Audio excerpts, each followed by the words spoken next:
And sticking with Hemp for Fibre, I'm going to welcome Richard Barge to join us here on stage at this particular point. We were hoping actually to have Dave and Ann Jordan join us here from the Hemp Farm from the Waikato. Unfortunately, they couldn't be here, but they've provided us with a message, and I will invite Richard to regale us with that. Right, thank you, Greg. Thank you.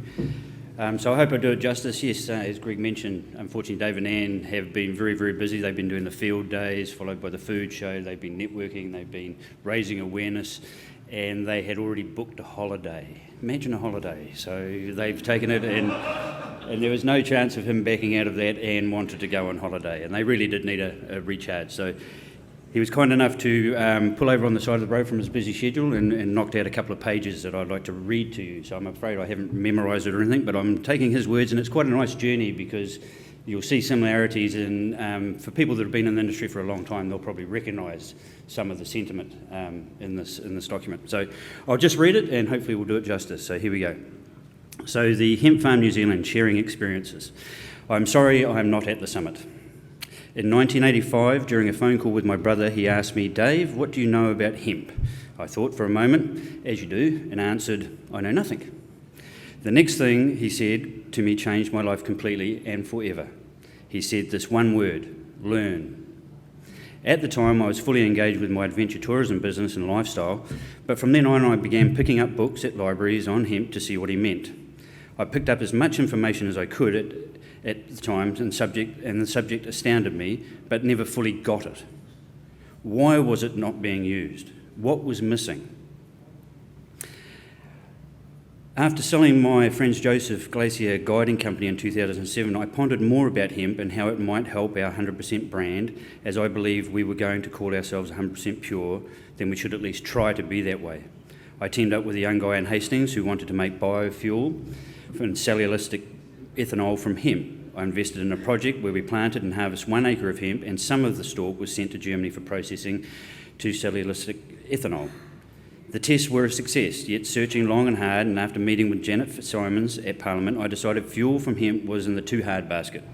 Why take on the global oil industry? So I shelved the project for many other uses, hemp and many other hemp opportunities.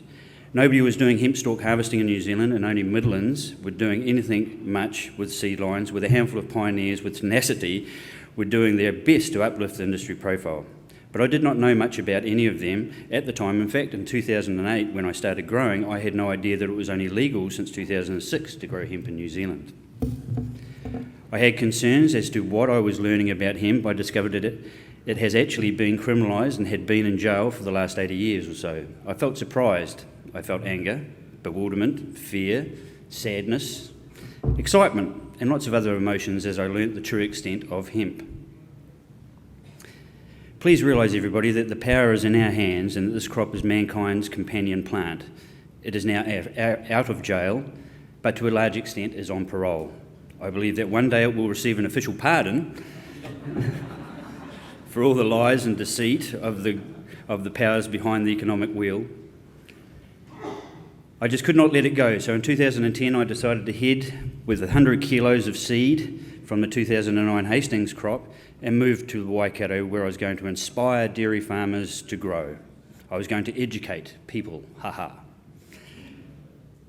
My then partner and now wife Anne agreed that we would take on the hemp project full-time as a business.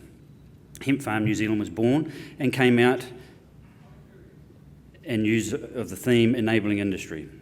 I sold most of my assets I had, and we sowed 12 hectares near Cambridge. Come harvest, we had many, many challenges, and some people here today will remember that crop and also the crop the following year. I think he's referring to all the people like Graydon that went out and helped him harvest at the time. And there'll be a few people in this audience that did that. We damaged the best North Island grain harvesters and had no idea how on earth we were going to harvest the stalk. It has taken 10 years of field battles and many broken machines and bodies, many farmers losing money along with our capital dwindling to zero. While Anne and I grew the business, the uptake and feeling from people at the time was a little sceptical, but we knew it was because of a lack of knowledge.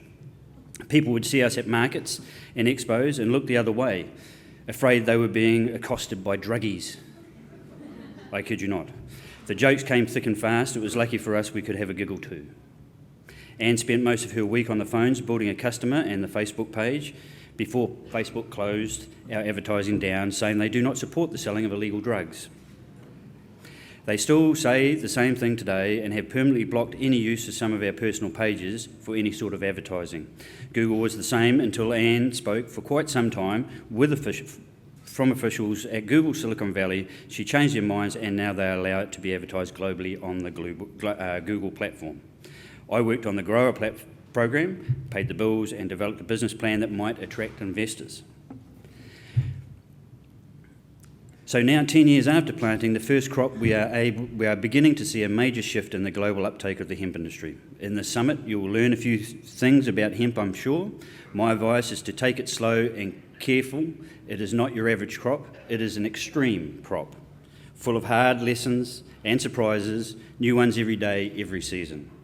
If you are not a farmer, or you do not have loads of cash, I'm not sure that broadacre cropping is right for you. Both cottage industry and broadacre crops are achievable, but either way, there are some very important points to understand about hemp cropping and harvesting. Too many for me to go into here. To make this industry work, we need to convince the consumer with great products and plenty of them. For New Zealand to be competitive in the global market, we need volume and we need state-of-the-art products New Zealand made from preferably and ultimately organic hemp. Hemp Farm New Zealand is heavily in the business of organic hemp, and hopefully by 2020 we will have in the thousands of hectares of organic hemp production throughout New Zealand.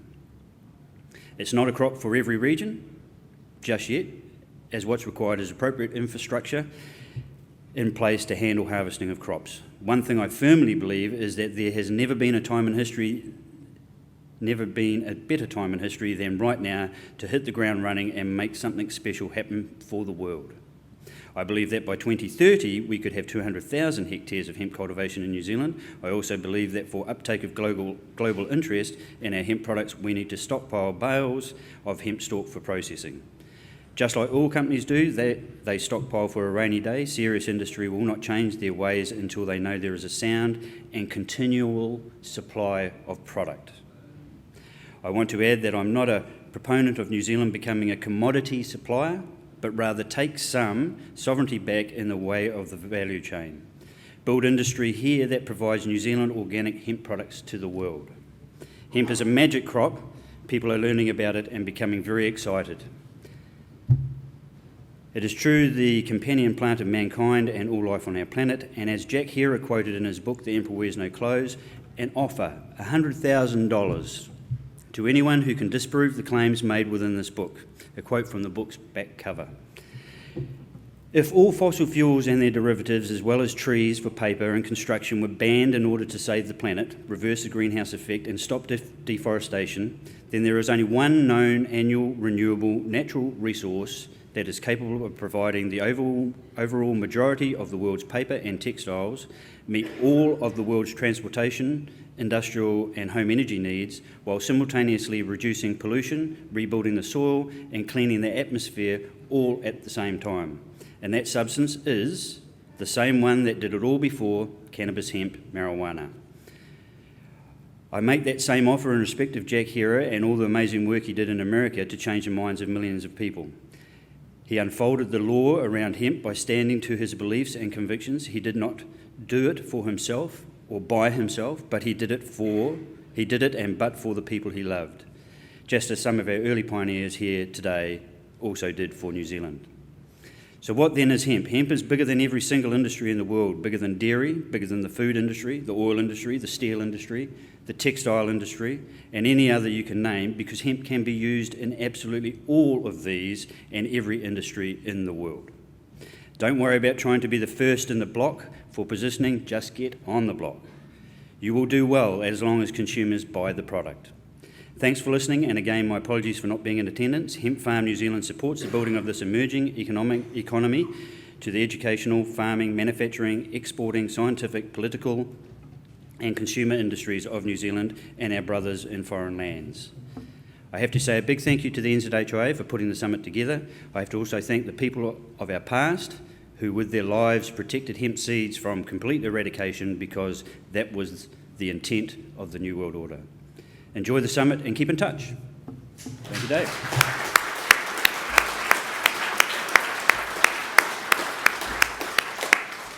Fabulous information and story, and huge thanks to Dave and Ann Jordan for their sharing their journey with us. And Richard, thank you very much indeed for extremely beautifully reading that for us here in the in front of our audience.